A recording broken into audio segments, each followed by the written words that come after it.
ముఖ్యంగా విశాఖ స్టీల్ ప్లాంట్కి సంబంధించి అధ్యక్ష, ఇది ఒక పార్టీకి సంబంధించో లేదంటే కొద్దిమంది ఒక ప్రాంతానికి సంబంధించి మొత్తం రాష్ట్రానికి సంబంధించింది. చాలాసార్లు పదే పదే నేను అనేక సందర్భాల్లో కూడా చెప్పాను అధ్యక్ష. ఇది చాలా భావోద్వేగంతో చాలా త్యాగాల మధ్య నడుమున వచ్చిన స్టీల్ ప్లాంట్ అధ్యక్ష. ఇది గతంలో కూడా గత వైసీపీ పాలనలో కూడా అది ప్రైవేటీకరణ జరగబోతోంది. ఆ రోజున మన మంత్రి గారు చెప్తున్నాడు, అచ్చెన్నాయుడు గారు చెప్తున్నాడు, ఎందుకు ఆ రోజు ధర్నా చేశారు, వీళ్ళందరూ ఎందుకు వచ్చారంటే దానికి ఆ సమయంలో జరిగింది ఏంటంటే కొంతమంది కార్మిక సంఘాల నాయకులు కూడా ఎయిర్పోర్ట్కి వెళ్ళి అప్పుడు ముఖ్యమంత్రి గారు చెప్పిన మాటలు ఏంటంటే మేము దీన్ని కొంత భూమిని అమ్మేస్తాం మీకు ఇస్తామని చెప్తే అది నిర్వీర్యం చేయడానికి వాళ్ళు ప్రయత్నం చేస్తే మేమందరం అడ్డుకున్నాం అధ్యక్ష, మా అందరితో సహా. ఇది మొన్న కూడా కార్మిక సంఘాల నాయకులతో కూర్చున్నప్పుడు ఇదే అభ్యర్థన ఇచ్చారు. ఇది ప్రైవేటీకరణ చేయకూడదంటే మీరు ఎంత కమిటెడ్గా ఉన్నారో మేము అంతే కమిటెడ్గా ఉన్నాం. 2021 ఫిబ్రవరిలో మేము అమిత్ షా గారిని కలిసాం అధ్యక్ష, హోంమంత్రి అమిత్ షా గారిని కలిసి వారికి నేను ఇచ్చింది కూడా ఏంటంటే ఇది మాకు చాలా భావోద్వేగాలతో కూడింది, చాలా త్యాగాలతో కూడింది, దయచేసి దీన్ని ఎట్టి పరిస్థితుల్లో ప్రైవేటీకరణ చేయకండి అని చెప్పాం అధ్యక్ష. అలాగే మీరు గతంలో కూడా 2019-14 ఆ సమయంలో డ్రెడ్జింగ్ కార్పొరేషన్ ఆఫ్ ఇండియాను కూడా దాన్ని ప్రైవేటీకరణ చేస్తామంటే మేమే ముందుండి దాన్ని ఆప్ చేసాం అధ్యక్ష. ఇది మేమేమనుకున్న పబ్లిక్ సెక్టార్ యూనిట్స్ లాభసాటిగా ఉన్నాయి, లాభాల దిశగా నడుస్తున్నాయి, కొద్దిపాటి నష్టాల దిశగా నడుస్తున్నాయి, వాటిని ముందుకు తీసుకెళ్ళాలి, ప్రభుత్వాలు పిఎస్యూస్ నడవాలనేది మా ఆకాంక్ష మా అందరినీ. When it comes to Vizag steel plant, we are extremely committed not to privatize. ఇది మా అందరి కమిట్మెంట్ అధ్యక్ష. అలాగే దీనికి ఇందాక మంత్రి గారు చెప్తున్నట్టుగా దీన్ని రన్ చేసే ఇష్యూస్లో చాలా లోపాలు ఉన్నాయి అధ్యక్ష. దాన్ని స్కిల్ని ఎన్హాన్స్ చేసుకోవాలి, దాన్ని కొంత పెట్టుబడి కావాలి, దానికి కొంత క్యాప్టివ్ మైండ్స్ కావాలి, లాట్ ఆఫ్ ఛాలెంజెస్ ఉన్నాయి. ప్రతిసారి నేను కార్మిక సంఘాలతో కూడా ప్రత్యేకించి ఈ మధ్యన ఒక 4 రోజుల క్రితం కూడా మాట్లాడడం జరిగింది అధ్యక్ష. వాళ్ళు కూర్చోబెట్టి దానికి సంబంధించి మీరు ఒక సమగ్రమైన ఒక కార్యాచరణ ఇవ్వండి మాకు, మీరు వస్తే నేను కేంద్ర ప్రభుత్వం నేను ప్రత్యేకించి నేను కూడా నాకు సంబంధించి నేను కూడా తీసుకెళ్తాను తెలియజేస్తాను అధ్యక్ష. So we are extremely committed not to private this. I hope you're all satisfied. Okay, LOP గారు కూర్చో. అధ్యక్ష, ఇది చాలా సెంటిమెంట్తో కూడుకున్న అంశం అధ్యక్ష. విశాఖ స్టీల్ ప్లాంట్ ఇది ఇందాక వాళ్ళు చెప్పినట్టు ఇది ఒక పార్టీకో లేదా ఒక వ్యక్తికో ఒక సంస్థకో సంబంధించింది కాదు అధ్యక్ష. ఇది విశాఖ హక్కు, ఆంధ్రుల హక్కు, ఉమ్మడి రాష్ట్రంలో ఉన్న ఆంధ్రుల తాలూకు హక్కు అధ్యక్ష. 32 మంది ప్రాణత్యాగాలతో అయింది. ఇందాక మంత్రులు మాట్లాడుతున్నప్పుడు 1-2 విషయాలని వాళ్ళు చెప్పడం జరిగింది. భూములు అమ్మేస్తున్నారు అప్పుడు ముఖ్యమంత్రి గారు తీసేద్దారు. దానికి కావాల్సిన నిధులు సేకరించుకోవడానికి ఆ రోజు చెప్తున్న ప్రయత్నాలు అధ్యక్ష. ఈ 6 నెలల కాలంలో విశాఖ స్టీల్ ప్లాంట్ భూముల్ని 2 దఫాలుగా ఉన్న కొన్ని పీసుల్ని ఇప్పటికే ఆప్షన్లోకి నోటిఫికేషన్ ఇచ్చిన సందర్భాన్ని కూడా ఒకసారి గుర్తు చేస్తాను అధ్యక్ష. దాన్ని మేము వ్యతిరేకిద్దామా? ఇది కాదు, ఇది డే టు డే యాక్టివిటీలో భాగం అధ్యక్ష. ఆ సందర్భంలో మాట్లాడిన దాన్ని రాజకీయాల్లో కూర్చోపించడం కరెక్ట్ కాదు అధ్యక్ష. ఏమైనప్పటికీ కూడా ఇది పూర్తిగా కూడా దీన్ని ప్రైవేటైజ్ చేయకుండా ఉంచాలి అధ్యక్ష.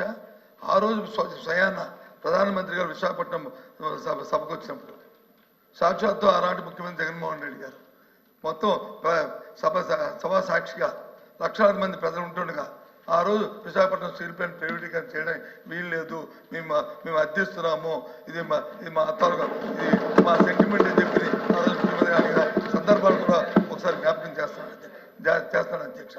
ఎందుకంటే ఇది అన్ని పార్టీల తాలూకు కమిట్మెంట్ వాళ్ళు తప్ప ఇది ఏ ఒక్కరితోనో అవుతుందో అనుకుంటే మాత్రం పొరపాటు అధ్యక్ష. ఏదైతే రాష్ట్రంలో దేశంలో ఉన్న మిగతా రాష్ట్రాల్లో జరుగుతున్న అంశాలు ఉన్నాయో ఆ ప్రకారమే దీన్ని కూడా అందరం సమస్యగా దీన్ని కాపాడుకోవడం బాధిస్తుంది. పూర్తిగా మా తరఫున మా పార్టీ తరఫున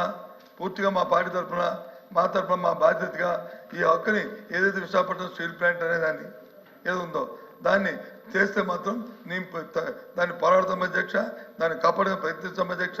ఏదైతే ఇప్పుడు గౌరవ సభ్యులు చెప్పారో కూటమిలో నాయకులు అచ్చెన్నాయుడు గారు కానీ లేదా పవన్ కళ్యాణ్ గారు చెప్పారు, ఆ మాట మీద కట్టుబడి ఉండి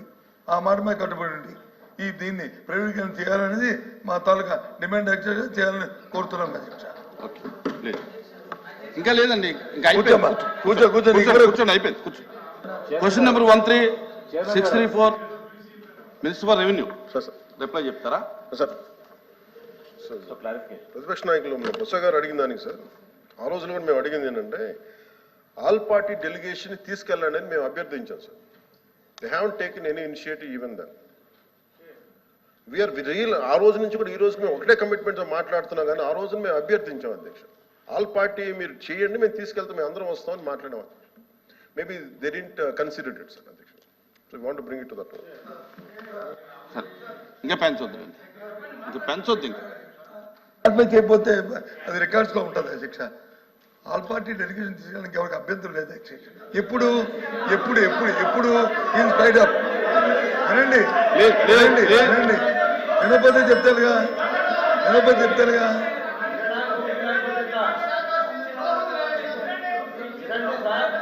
వినండి వినండి వినండి, దయచేసి వినండి. రామారావు గారు వినండి. వినటానికి అభ్యంతరం ఏముంది? వినటానికి అభ్యంతరం ఏముంది? ఆ రోజున్న ప్రభుత్వానికి ఆపే శక్తి లేకపోయినప్పుడు ఆల్ పార్టీ డెలిగేషన్ రావాలని మాకు ఆ శక్తి ఉంది, అది ఉంది కాబట్టి మేము ఆ రోజు ఆపగలుగుతాం.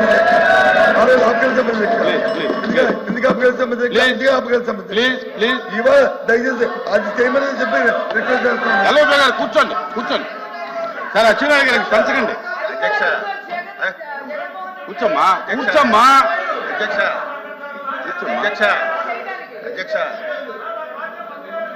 ఆ రోజు కనుక నిజంగా మనసు త్రికరణ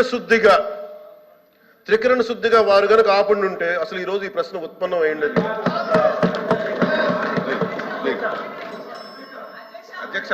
నా నా ఆ క్వశ్చన్ ఇస్ ఓవర్. కూర్చోండి, ఇంకొద్దు కూర్చోండి, ఇంకొద్దండి, ఇంకొద్దు కూర్చోండి ప్లీజ్ ప్లీజ్. కాంట్రవర్సీ అవుతుంది. Question number 13634 minister for revenue minister గారు ప్లీజ్ ప్లీజ్ కూర్చోండి. అయిపోయింది, కూర్చోండి. నా నా కూర్చోండి. అయిపోయింది క్వశ్చన్ అయిపోయింది. కూర్చోండి ప్లీజ్ కూర్చోండి. ఎందుకు కూర్చోండి. క్వశ్చన్ అయిపోయింది. నా మీరు ఇలాగా కూర్చోవయ్యా స్వామి, కూర్చో రాహుల్ కూర్చో.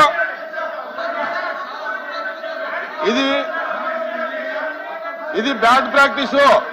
ఇది బ్యాడ్ ప్రాక్టీస్. నా ఇలాగ మీరు బెదిరిస్తే మైక్ ఇస్తాననుకోవటం అది అసంభవం. మీరు ఈ రకమైన ప్రాక్టీస్ మానేయండి.